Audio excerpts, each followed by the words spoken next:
তো গাইস সকাল সকাল একটা ভিডিও ছেড়েছিলাম, তোমরা সবাই দেখেছো। তখন কিন্তু ঝড় বৃষ্টি অনেকটাই কম ছিল। এখন যত বেলা বাড়ছে তার সঙ্গে সঙ্গে কিন্তু ঝড় বৃষ্টি ক্রমশ বাড়তে চলেছে। এখন যে অবস্থাটা দেখছেন, প্রায় 9 করে 70 থেকে 80 কিলোমিটার থেকে ঝড় বইছে। আর এই সময় বাড়ানো উচিত নয়, গাছপালা সমস্ত একরকমভাবে পড়েই যাচ্ছে সব কিছু। তবু আমি অনেকটা রিক্সের মাধ্যমে বেরিয়েছি। আর দেখতেই পাচ্ছেন যে এখানকার আবহাওয়াটা এখন কীরকম একটা ভয়াবহ মূর্তি নিয়ে আছে। আর রাস্তার দিকে আমি যাব, সামনের দিকে এগিয়ে দেখব যে অ্যাকচুয়ালি নদী বাঁধের আমাদের কি অবস্থা।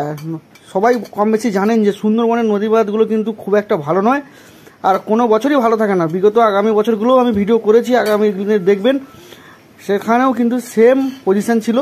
আর এখন এবছরের সেম পজিশান। এখন অবধি এই জোয়ার উঠেছে, এখন 11:30 থেকে 11:45 বাজতে যায়। এখন ফুল জোয়ার, নদীর পুরো উত্তাল হয়ে আছে, সঙ্গে প্রচণ্ড ঢেউ। আর নদী বাঁধের অবস্থা খুব একটা ভালো নয়, সামনের দিকে আরও খারাপ। আমি সঙ্গে থাকুন। আশা করছি সামনের দিকে আরও এগিয়ে গিয়ে আমি দেখাবো আপনাদেরকে। অবশ্যই দেখলে আপনার এখানকার যে সুন্দরবনের এই মুহূর্তে যে অবস্থা, সেটা আপনারা একটা আনুমানিক ধারণা করতে পারবেন যে এখানে আমরা কতটা রিস্কের মধ্যে দিয়ে গ্রামবাসী বা এখানকার জনসাধারণ আছে। তো আছি এখানে সুন্দরবনে অঞ্চলে খুব ঝড় বৃষ্টি হচ্ছে এবং রাত্রেবেলা ঝড় আসতে পারে। আমরা খুব চিন্তায় আছি। নদী বাঁধের অবস্থা কেমন? এখন নদী বাঁধের অবস্থা খুব খারাপ।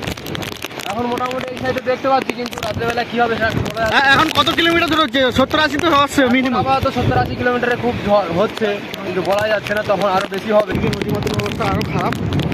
গিয়ে দেখবো ওইদিকে কি অবস্থা।